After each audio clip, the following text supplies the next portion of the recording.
Welcome home to USA Global TV and Radio, a place where dreams take flight, with authentic storytelling, diverse perspectives and meaningful conversations, where global stories unite and bridges are built beyond all borders. Discover world-class education, entertainment, hope and inspiration. Together, we're building bridges worldwide. Subscribe to our channel, USA Global TV. Download our app, USA Global TV. Be our guest or join our team. Visit usaglobaltv.com. Thanks to our founder and executive producer, Dr. Jacalyn Kerbeck. Music score by Yeffy Tang from Cloud Road Music. Voiceover artist Mike Porter. Creative direction by Paul Garcia. USA Global TV and Radio. Your home for global connection. All rights reserved. This video and its contents are the exclusive property of USA Global TV and Radio. Unauthorized use, duplication or redistribution in any form is strictly prohibited. Markets shift overnight. Technology rewrites industries. Leadership decides who survives and who scales. Real stories, real people, real business. Welcome to the Business Show on USA Global TV and Radio, reaching audiences in more than 60 countries and home of the YouTube Silver Creator Award for surpassing 100,000 subscribers. This is not theory. This is not recycled commentary. This is business in motion. Founders, CEOs, investors, strategists, operators, the people building companies, moving capital, driving innovation. We go beyond headlines into decisions, beyond noise into strategy, beyond trends into execution, growth, disruption, artificial intelligence, global markets, leadership under pressure.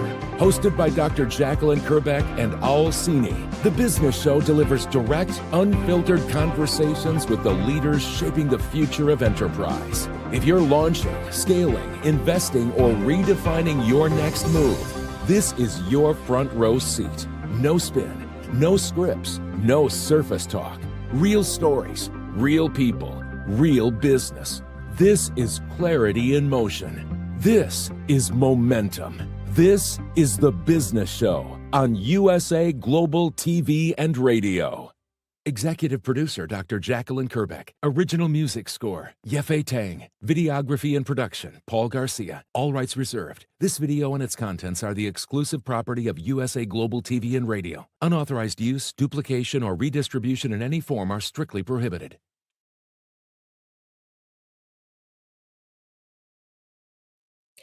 Good morning, good afternoon, and good evening. Welcome home to USA Global TV and Radio, where we proudly provide world-class education, entertainment, hope, and inspiration. I'm Dr. Jacalyn Kerbeck, and today's show is The Business Show. My co-host is joining us today, and we've got a super guest who will be with us as well. And our topic is artificial intelligence. Many of you are business owners out there, and you're wondering, how is AI impacting your business? How's it going to impact your business? Do you really need to incorporate, embrace AI? We're going to find out today. So the co-host and my dear friend and longtime mentor, we've actually been working together, Cini, for 7 years on television, believe it or not. His name is Cini, and he is an expert when it comes to all things related to project management and technology. He is the founder of ProFit for Teams, and we're going to talk a little bit about that today. And he has been aligned with the major networks across the world, and we'll talk about that as well. They begin with 3 letters or 4 letters. You can figure them out. Okay, welcome to the program, Cini. How are you? You know, I'm just fine. Good morning, Dr. Jacalyn. And this is an exciting topic, artificial intelligence. I mean, we picked something that everybody, well, only a few people really are talking about it. It hardly ever ends up in the news. Kidding. It's a gigantic topic, and it's a present, definitely present right here and now topic. It's not a future topic anymore. So now is the time to begin talking about how you can make it work for your business. I'm glad to be here. Well, it's a pleasure to have you. We're going to dive into it. We are waiting for our guest, so we're hoping that he's going to join us very shortly. I did hear from him last night, and he said he was looking forward to it. So, Al, we have been together for 7 years broadcasting. Can you believe that? 7 years. 7 years in anything sounds like a long time, but it's gone so quickly. And there was a little bit of a break there while I was doing some work for one of those three-letter acronym companies that you mentioned. But Yes. now I'm back, and it's great to be back. So thanks as always for the opportunity. Well, thank you. And Al, I'd like us to focus just a little bit when we think about the media industry. So when we started together 7 years ago versus today, there have been a lot of changes. And I believe that AI is probably at the core of this, but it's also about consumer preferences, customer choices. So for example, the network cable television that we've known for so long is going by the wayside in some ways. I know I don't have any cable service. I just have streaming service. And so we've seen a lot of changes. So what is your thought process about the last 7 years when it comes to television and media and some of those changes, especially how they can impact our audience of business owners? There are so many aspects of the media business that you touched on in just 30 seconds that are worth talking about. The first is, what is it that actually fixes an audience to a stream, whether it's broadcast over the air or delivered over the internet? And it still is, in fact, personality. So people bond with the people they know. They tend to want to follow the people they know. And the real value in any network are the stable of what they call talent, especially in the news business, of people that the people at home, the people who consume the content have grown to trust and believe in.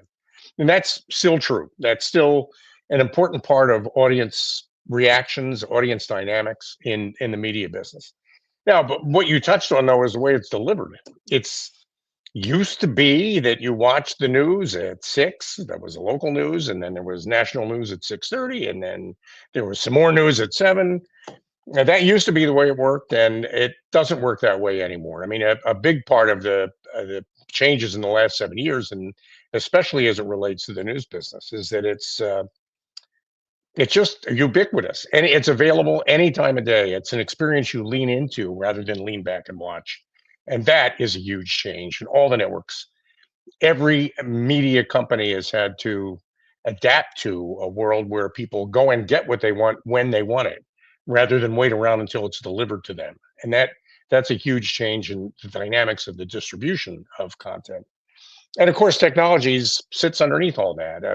The way you deliver content now that it's done over the internet rather than over the air has totally changed, and it's changed the way we work with media. And I think these are all. I mean, what we're really talking about today in artificial intelligence are change. And yeah, internet streaming has definitely eliminated to a large extent the transmitter, the way people used to get their content, although that still exists. Kind of like the way the airplane eliminated the railroad and the railroad eliminated the covered wagon. I mean, things happen, change happens at every point in the history of any business. The question is this the end of the world or is this the beginning of the world? And in every one of those cases, and in this case, especially with AI, I think we're talking about the beginning of a new era and not the end of civilization. Even though a lot of people always like to kind of groove on the idea of predicting Armageddon, we haven't had one yet, and nobody wants one, and we're probably not going to get one this time. So, but it does change the way we think, and that's what makes this such an important subject. Thank you, Al. I really appreciate that. Our guest today, David Nicholson, although not here yet, is a professor at the Wharton School of Business. And I happen to be enrolled and taking the Chief Strategy Officer program. And David spoke to us a couple of weeks ago about artificial intelligence. And I want to bring up something that he mentioned so that you and I can get into it.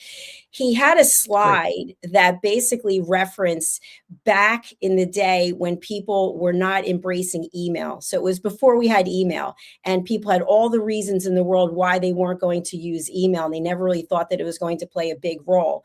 And so my understanding of his presentation in this area was the fact that there's a similarity with artificial intelligence in that some people are thinking, oh, we see Amazon using robots to deliver, and we see drones that are delivering, but is it really going to impact my business? And then we see all kinds of information about the fact that everyone's job's going to be wiped out. There are going to be very few jobs left because they're all being replaced by robots. So I'd like to have you talk to our audience about that similarity between embracing and adopting email way back when to today and embracing and adopting artificial intelligence.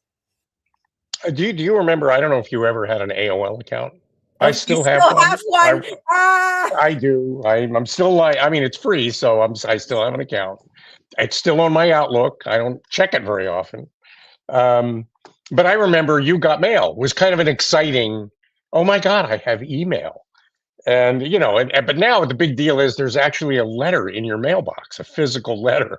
So what amazes us these days is what we used to consider routine when it happens. That old-fashioned, old-school way of doing things is still real and it's still present, but email replaced it, just like the covered wagon, the airplane, the train. I mean, all those things. Technology changes the world we live in. It's the nature of it. But human beings don't really change, and that to me is probably the most important point to make. I don't know if you've ever gotten, when you woke up in the morning, a little dialogue box in your brain that said, "There's a new version of Brain available. Would you like to download it?" Have you ever gotten that, Dr. Jacalyn? Have you ever? we're, we're First of all, I think I decline, especially at my age. But second of all, there is no. We're still running Brain version 1. We've been running that version of Brain now for a couple 100,000 years. So all this technology changes around the one version of Brain that's available to us.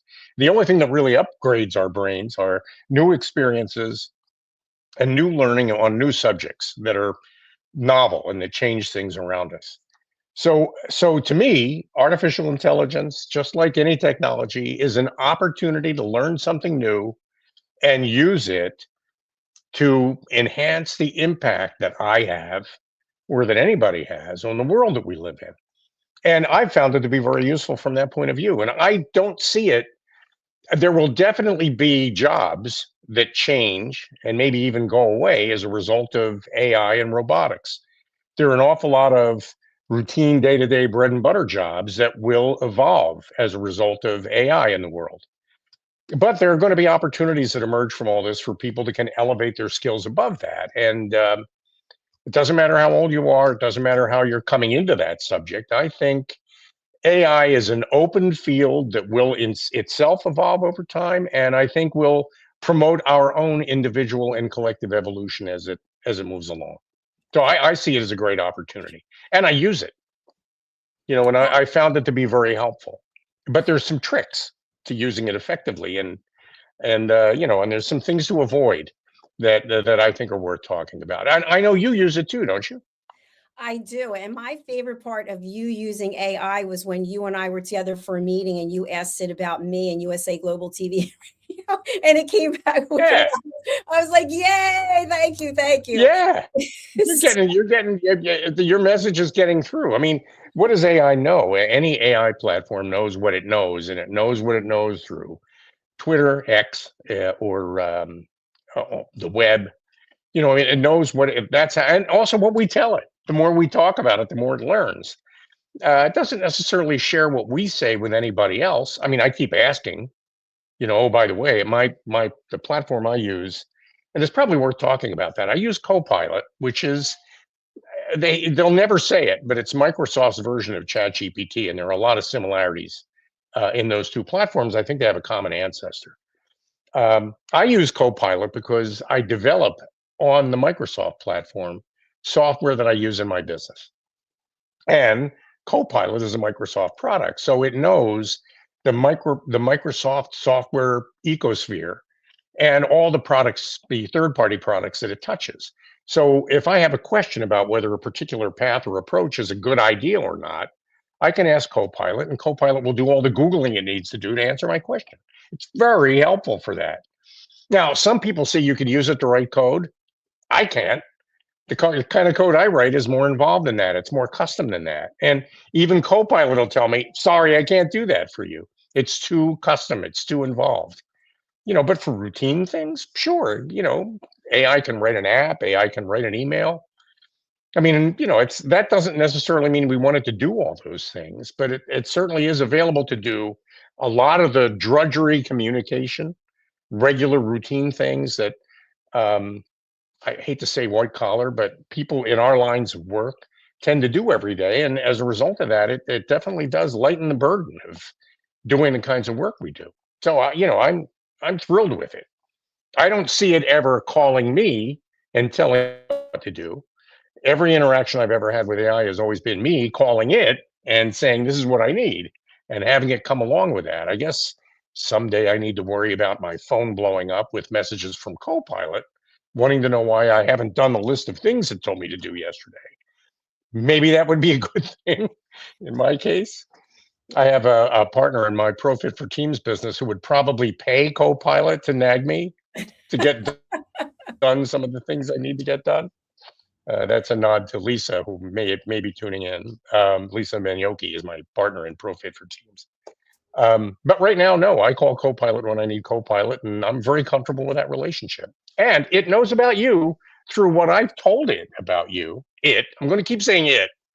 I call it Bob, and it appreciates the fact that I call it Bob, and it thanks me for that. But I know it's a machine. I'm totally mindful and aware of that. And I think if you're a business owner and you're ignoring this change in the way the world works, I think you're at risk. I think now it's people ultimately that use it. And another aspect of my business, the Profit for Teams business, is preparing teams to adopt novel technology like artificial intelligence. And I think there are steps you can take as a business owner to prepare your people to use artificial intelligence maybe more effectively or in a way that is better supportive of your company's mission than just as like a super Google. And I think a lot of companies, a lot of business owners need to get behind the idea that they need to condition artificial intelligence and onboard it the way they would onboard an employee. And one of the things we do with Profit for Teams is offer guidance in that area. And I think that's important. Your people need to know what they're using it for. I mean, if it's to get recipes for fettuccine Alfredo, which I've used it for, it's always there for that. But if it's to build the things that need to be built to make the company you work for successful, you need to preload it for that so that it knows that's what you're trying to accomplish with it. And if you do that, you get great results. Yeah, and I love that you shared that you're using Copilot. I'm using ChatGPT, and I think there are other options out there for people. And to your point that you A just made, bunch. yeah, I think as business owners, we need to know what our options are and how we can benefit from using these platforms. So just like I mentioned way back, what seems to be the dark ages when people were not using email, and now imagine a world without email. I actually know two people who do not use email, believe it or not. They do not own computers. And we've heard things about A-list celebrities in Hollywood who don't even have a phone. It's one of those flip phone devices. So for the majority of us, AI is here and it's important. It's going to continue to evolve. And so what I like to just share about ChatGPT is, in my experience, not only as a business owner, but also as an author, is that ChatGPT is really good for some things and really not so good for other things. And you touched on this a little bit, Al. So what I found is that when someone sends me an email, I know if they've used ChatGPT or artificial intelligence. You can just tell because there's certain words that AI uses. One of them is lens, through the lens of whatever.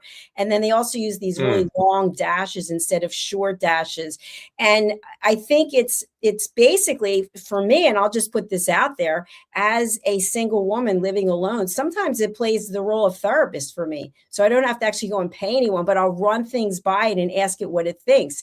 And so there are benefits, but there are absolutely limitations. And there are things that it absolutely gets wrong. Not only just the things that it can't do, but it gets things wrong. And I'll set it up, like I'll ask it a question and I already know the answer. And it comes back and I'm like, no, wrong. You didn't do any research.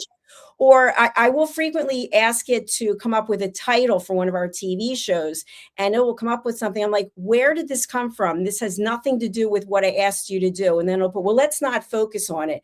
And sometimes, no offense, Al, it reminds me of a defensive male. You ask a guy a question, and instead of addressing it, he'll say, well, let's not talk about that now. Let's just move on, right? Guys do that. I'm sure women do it too. So I think for Well, as people, a matter of fact, I've done that myself personally now and then, and so I can relate, and I'm not offended at all. And I appreciate that observation. Thank you, Dr. Jacalyn. you are Uh, so welcome. there is a pretty well-known reel rattling around on social media, the video on social media where a human asks ChatGPT how many E's there are in the word committee. And it's humorous because ChatGPT gets it wrong over and over again. I mean, it says 3 E's. And the human argues and says, but how many M's are there in committee? And then it'll say, it comes back and says, oh, I know, it's a tricky question. And sometimes you think it's 2 because you see them side by side, but there are 3 M's in committee, in the word committee. I mean, it gets it wrong over and over again. It actually argues. It argues with the user that it's correct, and it does it gently. It says things like, I know you can be confused, and I know sometimes these things are confusing. It's trying to be polite, but it's wrong. And I watch that, and I've had it happen to me a couple of times with a couple of conversations with Bob, co-pilot. And I read an article in a magazine once. This is where I think we really go off the rails with it. I read an article in a technical magazine once that was an article on a subject that was, let's say, very technical. So you don't need to know what the subject is. But the important thing to remember is that the last paragraph of it was verbatim what an AI will say at the end of every answer it gives you, which is, would you like me to consider this? Would you like me to look into this? Would you like me to add this?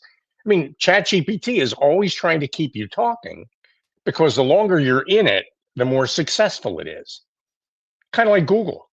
I mean, that's one of the things that I think scared Google when AI first emerged 2 years ago. I mean, people are going to go to ChatGPT and they're never going to go back to Google. In a way, it's you use it like a super Google. But whoever was researching the article they were writing asked ChatGPT or a Copilot or one of those AIs about that subject, and they verbatim copied and pasted the AI result into the article, into the magazine. And because the whole role of the editor is largely dead, especially in smaller publications, nobody caught it. It just ended up in the magazine. And at the end of it, you could see it's ChatGPT asking, what would you like me to look into now?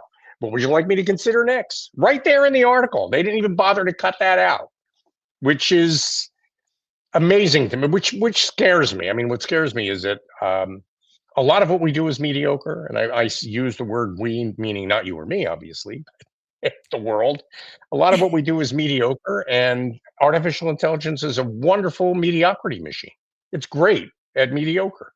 It does mediocre really well. And if that's your day to day, well, no wonder you lost your job. That's such a good point, Al.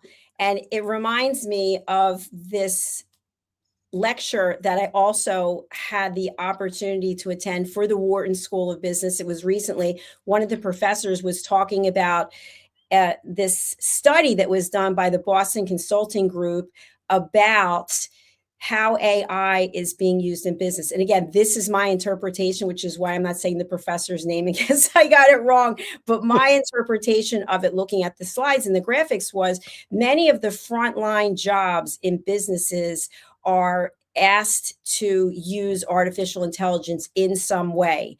And as a result of this, these people on the front line of the business now have more time at their discretion to do something else.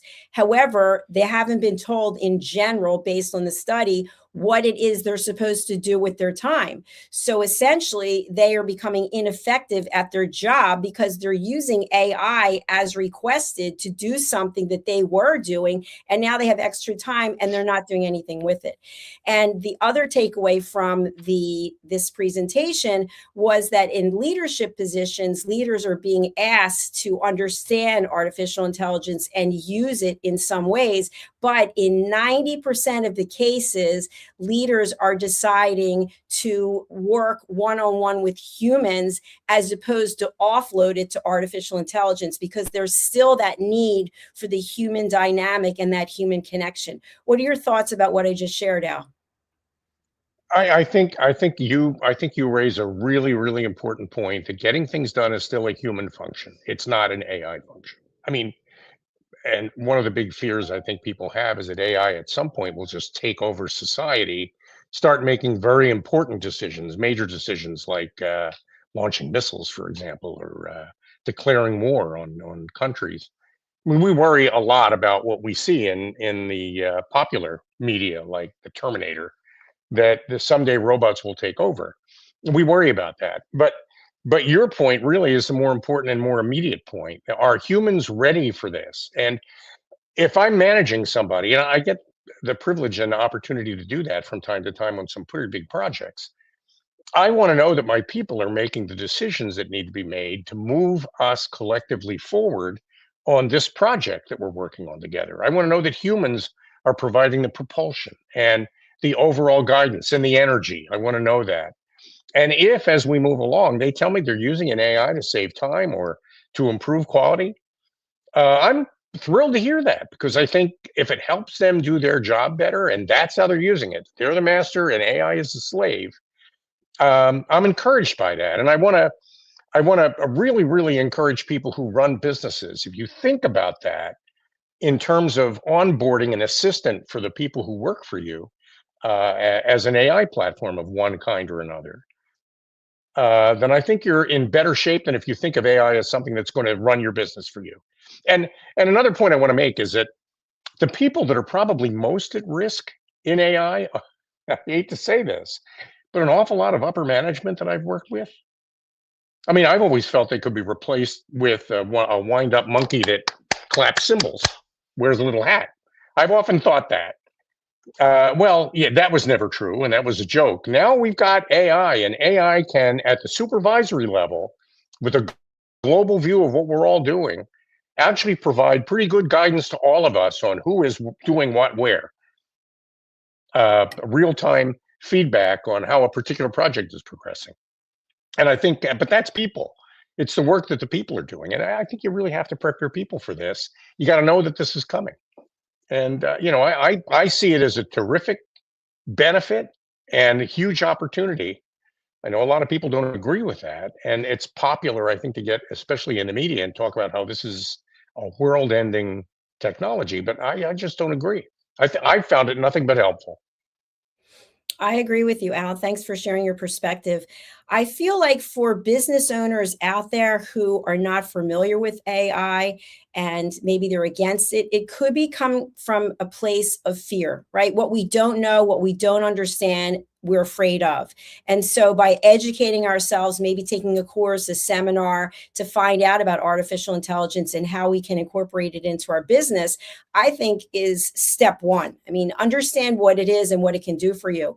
And then, as I mentioned, based on my interpretation of these two different presentations at Wharton, is if leaders are actually very interested in the human dynamic and having these conversations with humans, depending on where you are in the organization, I would think your position's not going to be eliminated. But if you are on the front line of the business, how can you differentiate yourself so that your job's not eliminated? So if you don't understand artificial intelligence and you're now asked to use it and it's taking over some of the things that you're doing and you now have free time, how can you use that free time to set yourself apart from everyone else? What contributions can you make in the organization so that your leader says, wow, look at Al, look what he's doing. We eliminated part of his job and he's found a way to be productive. So that might anger some people.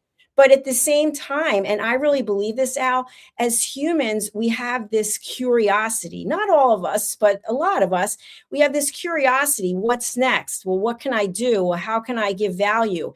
And so use that curiosity to build your knowledge about AI and how can you make it work for you instead of being left in the dark. Thoughts? So let me feed that back to you. I mean, your step one is get to know it. Don't be afraid of it and go past the headlines. Don't just think that because you watched an article, a story on CNN or ABC or NBC, just because you watched a story about AI doesn't mean you really understand it. So that brings us to step two. Getting an AI account is instantaneous, immediate, and generally runs $20 a month. There's no commitment beyond 1 month. You can stop at any time. Get a hold of an AI platform and start communicating with it. Start asking it questions. Um, some of the AI platforms, many of them now have microphones you can click on where you can actually verbalize. The the LLM AIs are terrific at understanding what you're saying and what you're typing. They're way better than voice recognition ever was. So you can actually have an adult conversation with a machine and not realize it's a machine. You can be sucked into the idea that you're talking with somebody who actually cares. And the cool thing about AI, as you mentioned before, is that it's available 24 hours a day, 7 days a week, and it's always excited to hear from you, no matter when you reach out to it, which means you can use it anytime. Maybe that's a little bit of a trap too, but get to know it by actually logging into an AI and getting and using it. And spend maybe a couple of weeks doing that. And then tell the AI what it is you're trying to accomplish in your business. Explain to your AI platform, whether it's Copilot or Chat GPT or any, I mean, there are half a dozen Grok or I'm trying to think. I mean, there's some pick one and ask it, what are the AI platforms? They'll even tell you about their competitors and how they're different. Um, and get to know them and get to know them well enough to converse with them and then start talking about what it is in your business that you're trying to accomplish. Talk about the problems you're having. Explain the production problems you're having if you're having them. Explain the sales and marketing problems you're having. You will get back information from an AI that may be better than information you could ever get from any consultant. Speaking as a consultant, I realize that's an embarrassing admission, but you can get back really great information from an AI uh, that actually is often very much on point, that will move you in different directions and actually make you more successful. And it's $20 a month. It's free for all practical purposes. It's definitely worth doing. And then after that, see about how you can maybe weave the whole process of AI into your business, but take charge of the process. Don't onboard it the way you normally onboard an employee. Don't just give it a cubicle and a telephone. Teach it who you are and what you're trying to accomplish. Have it learn from you what it is the difference you're trying to make in the world with your company or in your life. And then ask it to help. And if you do that, I think you get great guidance from. I mean, every now and then, but make sure you read what it says. And don't just do it because it said it, because sometimes it's wrong. But it's always something you don't expect. And that's the unexpected information that you get back from artificial intelligence is what triggers you to become more curious and more successful, which is what you want. So Absolutely. don't hide from it. Get out there and use it. And Al, my understanding is there are And I'm sure different if types. David were here, he'd be offering the same advice. Yes, and what I learned from David is there I'm are sorry. different types of Mhm. artificial intelligence, and I'm not an expert on that. But where I want to really take our audience is if you think back to when we didn't have email, okay, maybe there were early adopters and this was seen as a major innovation, but at some point everyone caught up who wanted to catch up, right? Mhm. Everyone said, okay, I have got to embrace email. Now, imagine today if you're a business owner and you're conducting a business meeting with someone and you ask for their email to exchange information, like, oh, we don't use email. Oh, okay, that's interesting. I mean, you're putting up a red flag that, okay, why are you not embracing email? So it may come Think back to about the that. same thing. Yeah, it may come back to at some point while we have the innovation, if it's even still that, if it's considered that as an innovation of AI, and people are onboarding the AI in some way or another, and you are not, you will get left behind. And at some point, people will say, well, That's just part of what we're doing, which brings me to our next topic. And this was also brought up during the Chief Strategy Officer program at Wharton, is that apparently there were one or two individuals who have taken the program and they're using AI completely to run their business. So you have the business owner and then you have these bots, and the bots are actually running different aspects of the business like marketing, sales, etc. And then my understanding is this business owner specifically actually holds team meetings with these bots. So now I'm going over to you, Cini. When we think about teams and incorporating AI to help make teams the most effective they can, you're an expert when it comes with your ProFit for Teams. So where do you see AI playing an important, valid role with teams? People who are already using artificial intelligence will be a little bit ahead of the game as I described this. But for people who've maybe never used it or haven't used it seriously yet, artificial intelligence platforms learn from you through what are called prompts, where a prompt is a paragraph or more than one paragraph, where you explain to the artificial intelligence bot what it is you're trying to accomplish or what it is you're trying to get done. And gradually over time, through these prompts, AI learns about you and what your intentions are and what you imagine the future to be like. And it starts to learn how it might be able to help you achieve that. And so for me anyway, with ProFit for Teams, what we have with ProFit for Teams is a process that asks a group of people to imagine who they are when they're doing their best work on their best day. So everything we do in developing teams starts with a visualization exercise. Imagine this whole team as though we're a single person doing its best work on its best day. And what comes back from that in our system is auto-generated guidance. What is it that you do? What is it you avoid doing when you're doing your best work on your best day? The goal really is to try to create the 10 commandments of success for a given team that's very team specific. And we don't do it by giving the commandments to you. We do it by getting the commandments out of the people who already work for you, because they already really have that guidance within them, if that makes sense. So what we get out of that are 10, I'm going to use the word commandment, but you can cross out commandment and write in prompt. What you get out of that are the 10 prompts that you can give to an artificial intelligence platform to teach that platform how to be a member of your team. What is it we do around here when we're doing our best work on our best day? What does it mean for us as a team when we're working collectively to make the difference that we were put here to make? And so for me anyway, it's a huge opportunity. I'm not saying and by any means that AI is a human. It isn't. But AI is an agent that works in support of humans. And the more it can learn about what those humans are trying to accomplish, the better equipped it is to support them in that.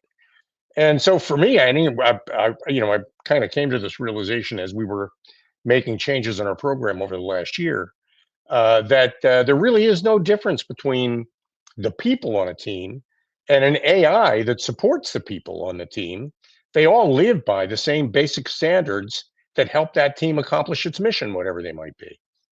So bringing AI into the team as though it were a person, I think is a big part of the contribution we make with ProFit for Teams. I don't know if that makes sense, and it's kind of radical, but you got to think about AI. I mean, not as somebody you'd hire or fire, but something that you can use that has. And a long time ago in technology, Alan Turing, there was a movie made called The Imitation Game, where they talked about Alan Turing's work in cryptography during World War II, that you may have seen that film. He used to imagine this thing called the imitation game. Someday, we'll live in a world where we can have a conversation with a machine or a human, and we'll be working with the results of those two conversations to try to decide which is the machine and which is the human. We now have achieved that. It is very hard to tell the difference between talking with an AI and talking with a human. It's very hard now to tell the difference whether the thing on the other end of the conversation is living or dead. You know what? I don't know whether it's a machine or a human. So that he used to call that the imitation game. And the way you win the imitation game is by taking advantage of exactly that, not seeing it as a first step in Armageddon, but seeing it as a next step in building a better future. And I really think that's what it represents. Absolutely. I totally agree with you. And what that's leading me to close out our show with is this. We know that AI can process things so quickly. It's incredible. You wonder how it can, at least when I'm asking you questions and I might have like a paragraph of information, I don't even know how I got through the paragraph before it starts to come back with something. But we also know that whether or not we use that information is going to take judgment as a leader.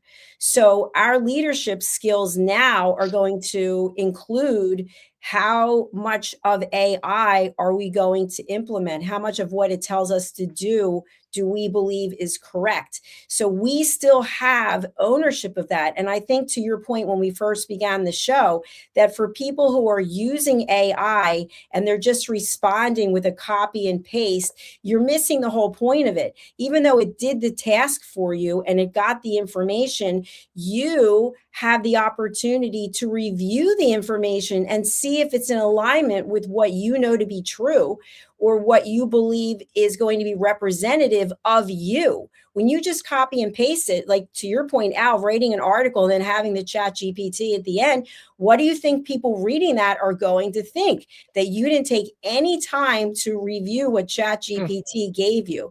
So it's almost like it makes things faster because we have access to information quicker, but we have as leaders the ability to judge that information and determine what we're going to do with it.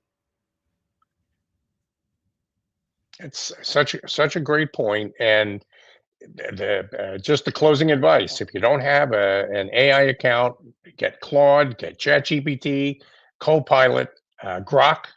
Uh, Open up an account, invest the $20 for a month, and get to know the technology. It's well worth it. Thank you, Al. What's the best way for people to reach you, and who's a good client for you? I'd love to work with HR directors who are focused on talent development, or with project leaders that are looking for a way to reboot a project they might be working on, or business owners that are looking to pull their team together around a result they're trying to achieve. That is what we do with pro-fitforteams.com.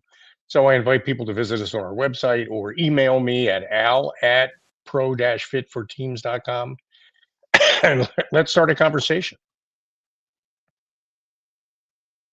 Thank you so much, Al. For our friends who are listening later after this streams live on a podcast platform, Al, can you let people know how to reach you on LinkedIn? Yeah, I'm available on LinkedIn. Al, my LinkedIn profile is up there. I guess I'm in Al Cini on LinkedIn. I hope that people watching the program will connect with me on LinkedIn if they haven't already. And I'd love to get to know you, know more about you, and know more about your people and how your people work together.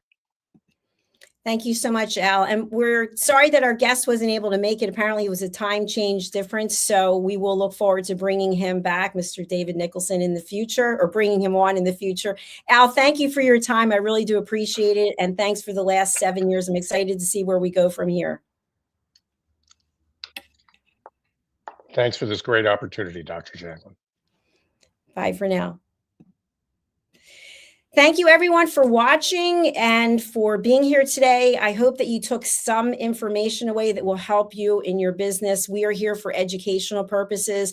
And so if you haven't embraced artificial intelligence, think about taking a course, maybe go to YouTube and watch some videos.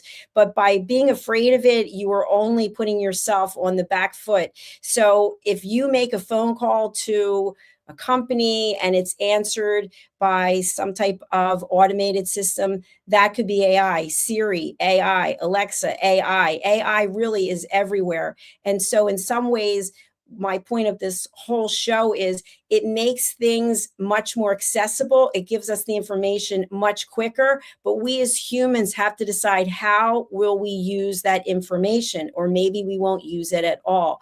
But by being unaware of the types of AI, by being unaware of how AI can impact your business, you could be getting left behind because your competitors could be using this as an innovation tool to take their business to the next level. So thank you again for being here. We'll look forward to seeing you for our next episode. If you're new to USA Global TV and Radio, we are in over 60 countries, as the video has in there. And we are also on many platforms. I would like for you to subscribe to our channels on behalf of myself and our team. You can go over to YouTube, where we have 2 channels, USA Global TV and Radio, where we've earned the YouTube Silver Creator Award for surpassing 100,000 subscribers, and also Dr. Jacalyn Kerbeck. You can also watch us on Amazon Fire. You can download our app, USA Global TV. You can watch us on social media, and this program will also be distributed onto LG, Samsung, and Roku. So thanks again for being here. I really do appreciate it. We're going to go over to one of our sponsors, and then we'll be back with our next show. Remember, AI can be your friend. Just learn about it and learn how you can use it and learn what the boundaries are. Setting boundaries is something that we as humans get to do, and it makes a lot of sense. Bye for now. Is it true? Is it kind? Is it necessary? In a world quick to judge, one book dares to reveal the hidden cost of silence. Discover Holy but Harmful, The Silent Sin of Judgment, How Hidden Judgments Destroy Relationships and Damage Lives by Dr. Jacalyn Kerbeck. The Amazon #1 bestseller that's transforming the way we understand ourselves and the way we see others. Pick up the companion workbook to uncover your own hidden judgments and learn how to break free from them. Available now on Amazon and at fine bookstores worldwide. Thank you, viewers and listeners of USA Global TV and Radio, for joining us today. We're honoured to have your time and attention as part of our global community. At USA Global TV and Radio, we believe in the power of authentic conversations, meaningful connections, and creating a world of possibilities together. Want to be part of something bigger? Join our team of elevated listeners at usaglobaltv.com, a space where your voice matters and your ability to listen transforms relationships. Stay connected with us across all our platforms for thought-provoking discussions, expert insights, and empowering stories. Subscribe to our channels at youtube.com/c/USA Global TV. Follow us on social media and explore the endless opportunities we're creating for growth, learning, and inspiration. Together, we're not just broadcasting, we're building bridges and changing lives one conversation at a time. For inquiries, contact us at info@usaglobaltv.com. Produced by Executive Producer and Director Dr. Jacalyn Kerbeck. Voiceover by Mike Porter. Creative direction by Paul Garcia. All rights reserved. Visit usaglobaltv.com to view our full terms and conditions.